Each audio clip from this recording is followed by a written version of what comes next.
Deltarune Chapters 3 and 4 have been out for a while now, and with that time the community's managed to pull together a lot of new theories concerning a lot of the questions that have been raised. However, since playing both chapters myself, there is one question that has kept me occupied that I don't see too many people asking.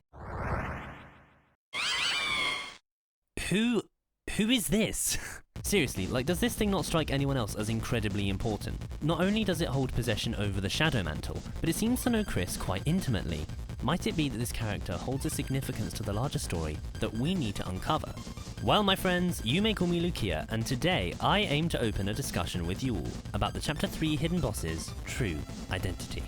Firstly, I'll go over everything we know to be true about them so that I know we're all on the same page, before we then move on to discussing who it is and who it isn't.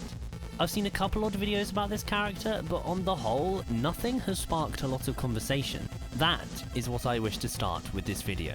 I've read into this guy a ton so that I can present this information to you all, and I hope that someone out there can use this and any ensuing conversation as a starting point for their own theory. If that ends up being the case, then my job is done. However, that's not to say that I'm not confident in my conclusion. This boss, to me, signifies something much more important relating to the themes and story of Deltarune as a whole.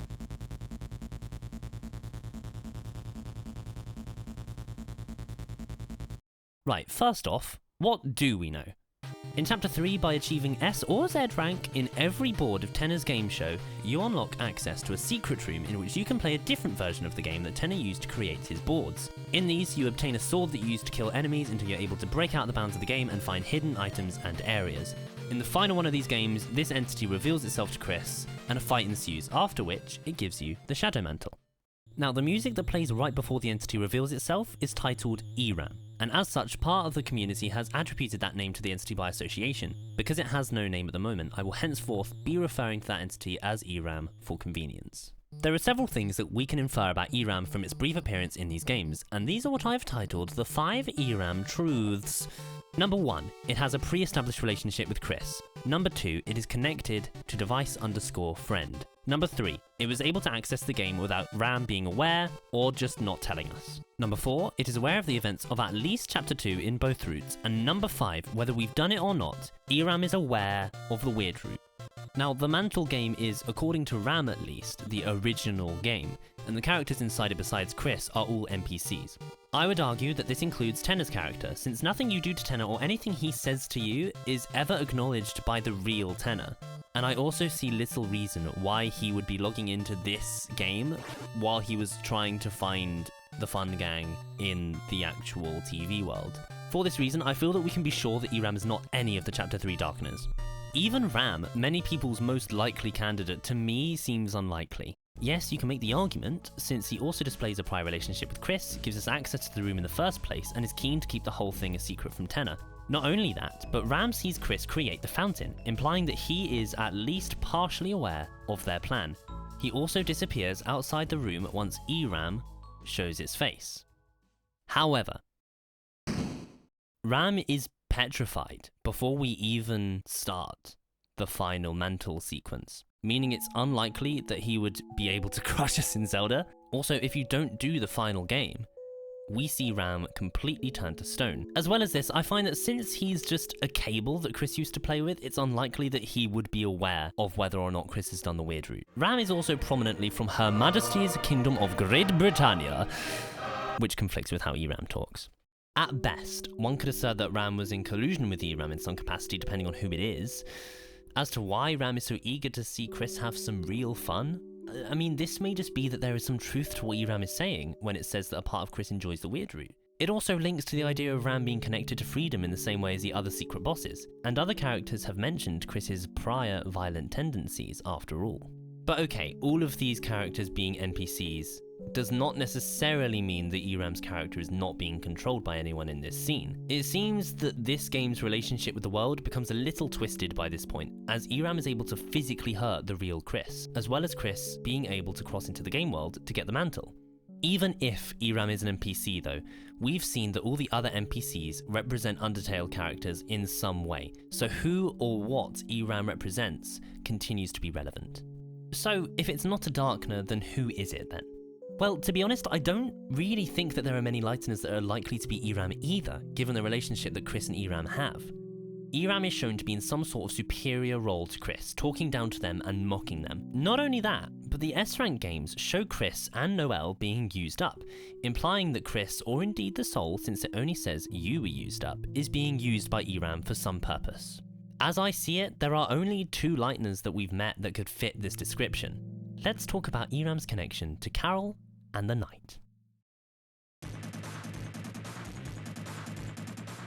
Now okay, when I say the Knight, I am making the assumption that it's December holiday. Look, it's entirely possible that Carol is the Knight, but 1, the evidence swings a lot more in favour of it being Des, and I don't want this video to become a Des is the Knight video. And 2, even if the Knight was Carol, for the purposes of this theory, her role doesn't really change an awful lot. So I think it's just easier to assume that she is just working with the Knight, or is working with Chris to find the Knight. Much of what I had to say about her remains the same either way. So, what connection does ERAM have to the Knight and Carol? After playing through Chapter 3 for the first time, the Knight was actually my first contender for ERAM's identity after playing through the Mantle sections, thanks to its theme, Burning Eyes. You'll quickly notice that its percussion and bassline are almost exactly the same as the Knight's theme, Black Knife. Here, I'll do a comparison for you.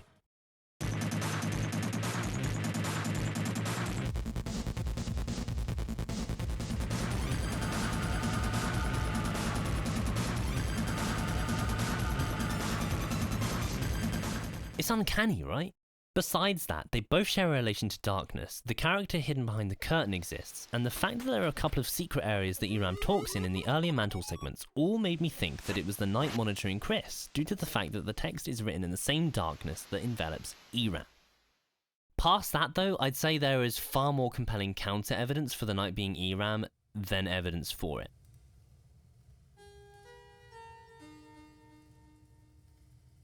In a similar vein, I don't believe that Carol is ERAM either. However, in exploring the possibility, I found there to be a startling amount of things that correlate, leading me to believe that there is a relationship there worth uncovering. The goal of this section is more so to assert that Carol and ERAM are, while not the same person, connected or allied in some way.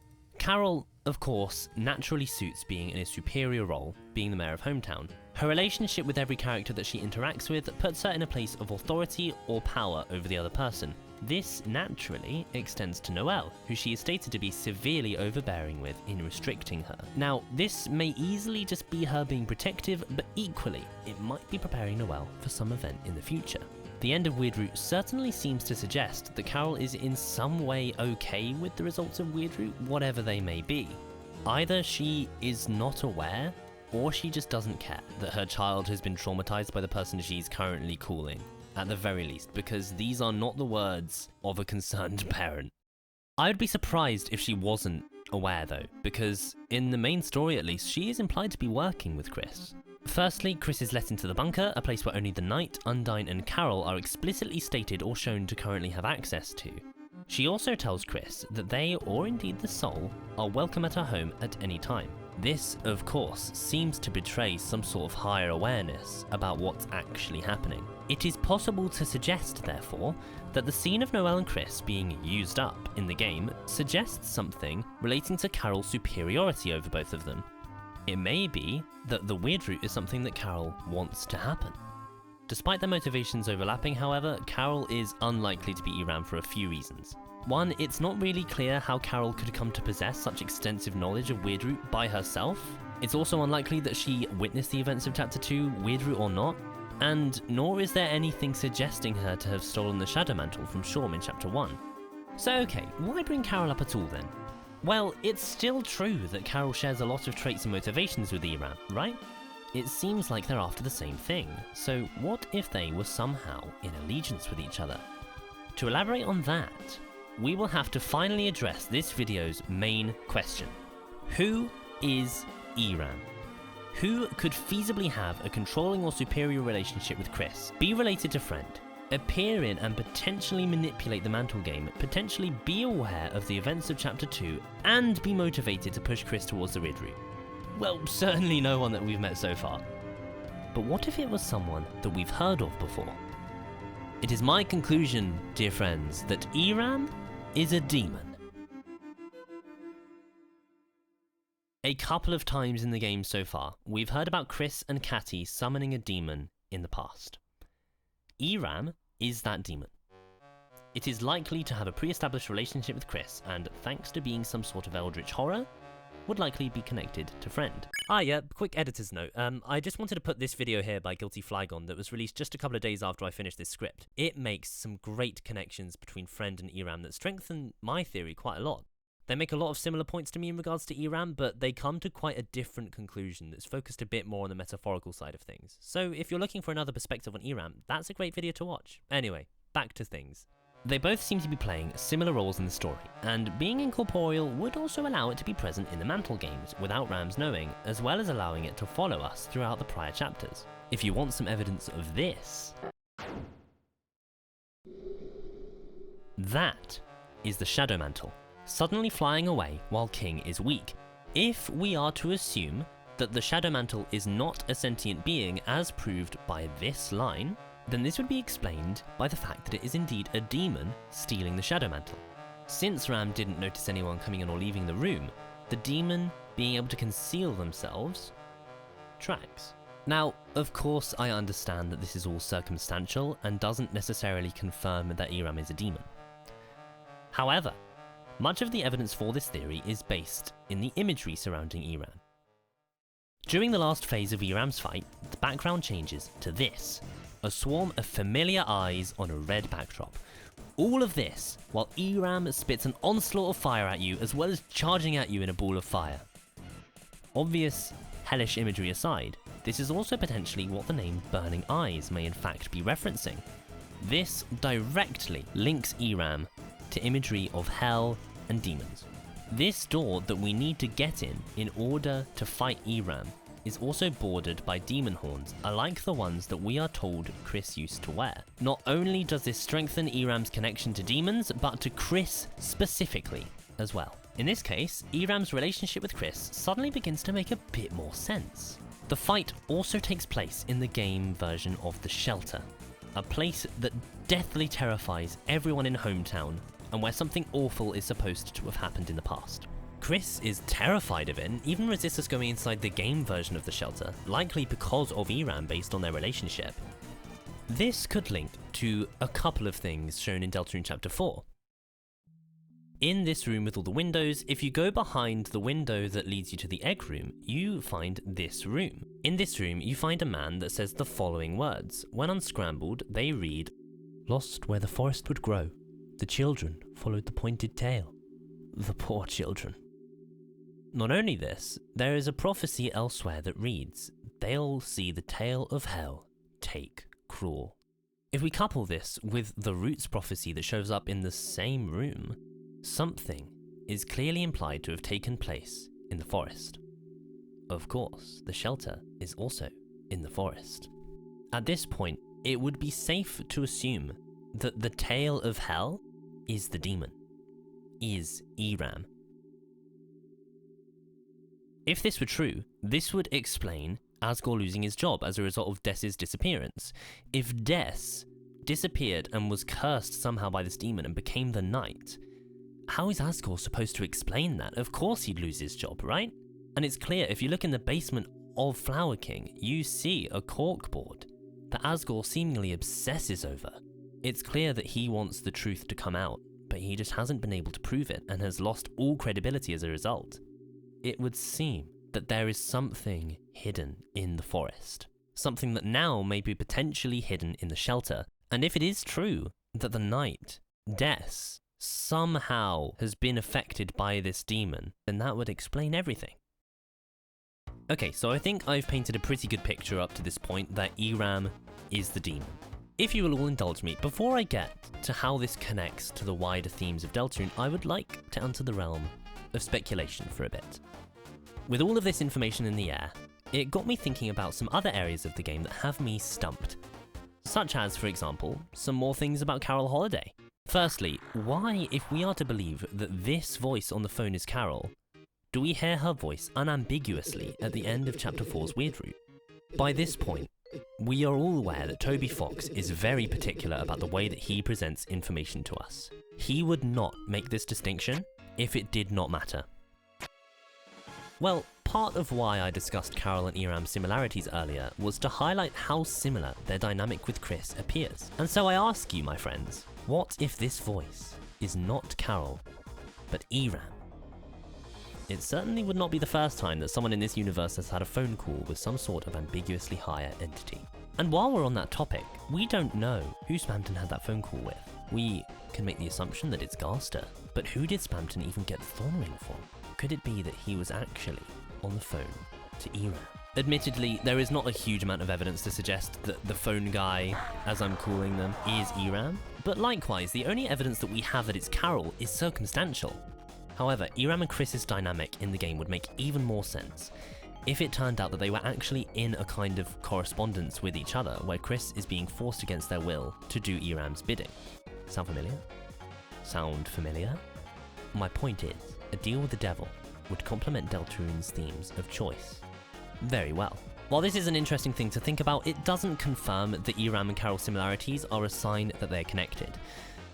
This leads me to the next thing that's got me thinking. Why does Carol own so many of these heart pillows that when you click on them say that they look soul-shaped depending on who you ask? Why also is there dialogue that says that Chris has used these to simulate ripping their heart out in the past? Why does Carol call Chris you in red, as if to imply that she's talking about the soul? Why does Des have loads of these pillows in her closet? If I were to speculate, I would hazard a guess that it's connected to how Chris's soul is presented throughout the game. Before Chapter 3, the running theory for the demon was that it was the soul, it was the player. And I mean, it makes sense, right? Considering all the parallels you can make about the soul and ERAM, would it not make sense to assume that the two are more similar than they seem? In fact, following the idea that ERAM is the person on the phone who speaks about the soul, what if we go one step further? What if this voice at the beginning of the game, who shunts us into Chris's body, was ERAM? I mean, before Chapter 3, people were arguing that it could be Kara, you know, the famous demon of the genocide route. Of course, while I'm certainly not saying that Kara in any way exists in Deltarune, the similarities between them in this context feel worthwhile to point out, at least in the effort to paint a more vivid picture of ERAM's role in the story. If everything else that I've said about ERAM is true, it would also make sense if ERAM was the reason why Chris is burdened with the soul and why they're doing what they're doing.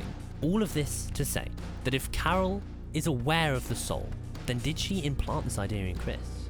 Did Chris want to summon a demon because Carol planted the idea in their head? Or has ERAM been around a lot longer than we thought? In any case, under this theory, it's not impossible to suggest that the person that she is working with in the bunker is not the knight, but ERAM. Hi.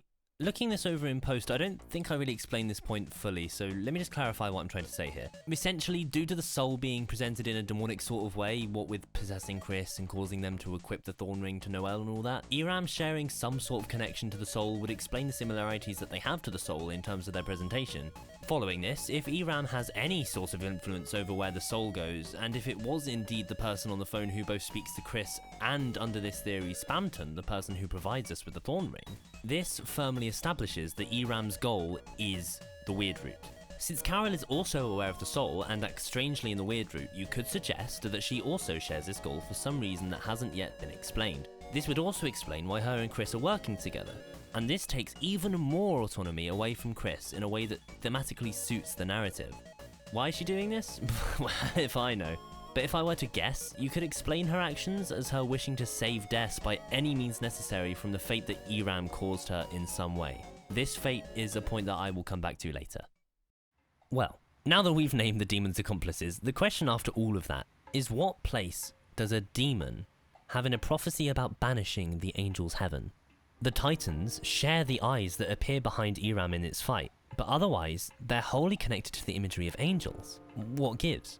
Well, I did some research into these eyes and their symbolism, and I found two important links to religious imagery. Firstly, and I'd say probably most obviously, is the Eye of Providence, or the All-Seeing Eye, which is a common symbol in multiple cultures and religions that acts as a reminder that God is always watching over mankind. Of course, right off the bat, we can make some pretty surface level connections to ERAM being able to say that they can see in the dark, Gaster overseeing this entire project, the concept of the angel or the player watching over everything. This concept could be connected to various people in the game, not least of all ERAM. Interestingly, however, the symbol has largely been homogenized by groups such as the Freemasons and the Illuminati, and it's more often associated nowadays with more conspiratorial or blasphemous contexts.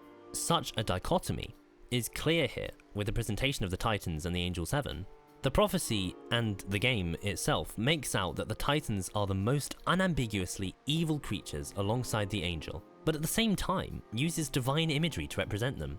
This is of course most recently evident at the end of Chapter 4, where we fight a Titan who's wrapped in angelic wings, and yet we have to banish it with the power of the Soul's light, because it's incapable of understanding mercy. Not only that, but one of the first things that we see from the Titan is an eye appearing out of its hand. Now, this is of course relatively common imagery in video games, but its origin lies in Islam and Judaism as a symbol called the Hamza.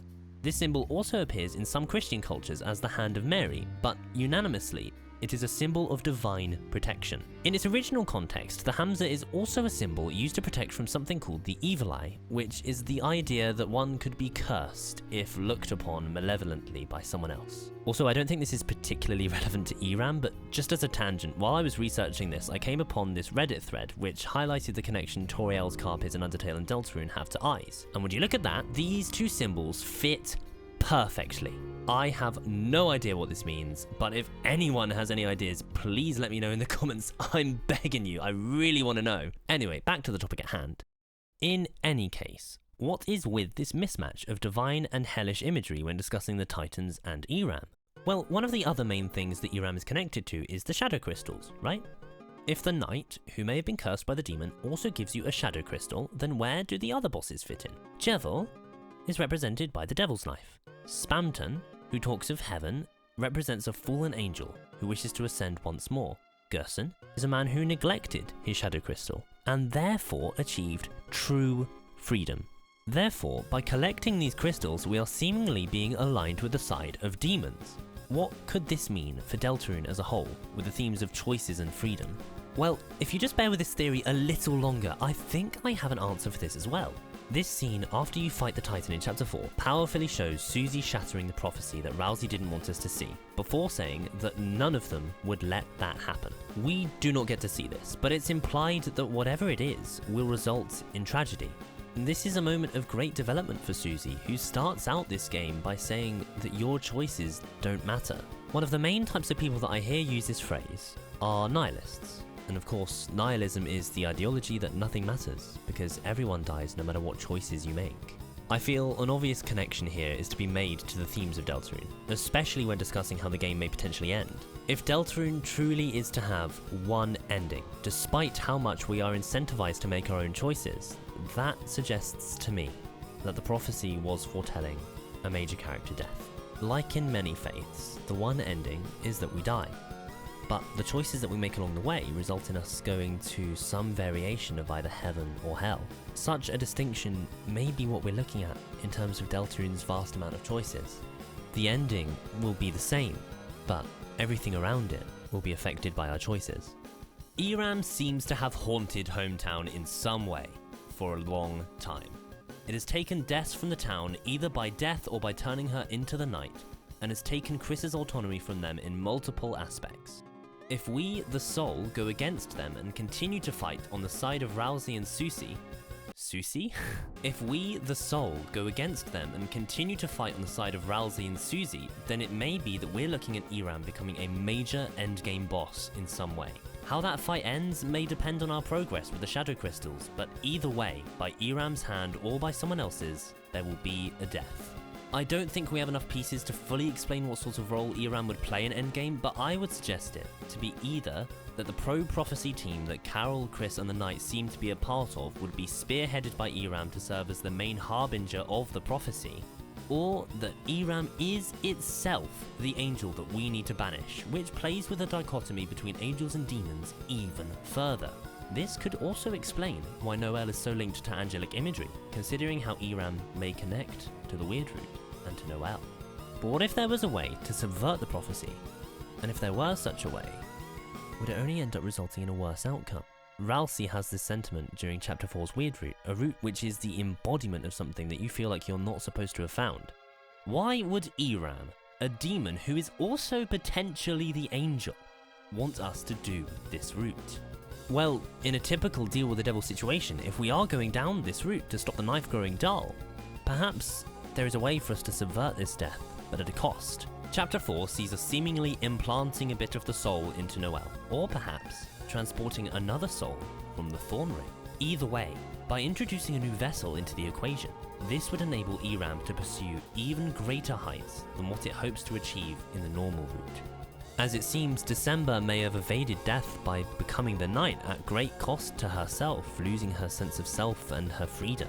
Who is not to say that by selling our soul to the demon in the Weird Route, or indeed by selling Noelle, that is how we do the same, at perhaps an even greater cost. That is ERAM's significance to Deltarune, in my honest opinion at least. Of course, a lot of this is speculation on my part, but the more that I dug into this theory, the more that it all just slotted into place. If one of these things ends up being true, then everything around it just begins to make a lot more sense. But what do you think? I would love to see people's interpretations of this theory, and indeed ERAM in general, and if I get enough discussion in the comments, I would love to do a follow-up video on this. If anyone has any new evidence or counter-evidence, I would love to discuss it, so that together we may further our pursuit in the identity of this little bat thing as a community. There have been a lot more of you around than usual, which I've loved, so it would make my day if you stuck around and subscribed and left a like, just so that I know that this is what I should be doing. I've been Luke here, thank you so much for watching, and I will see you all soon. Toodaloo!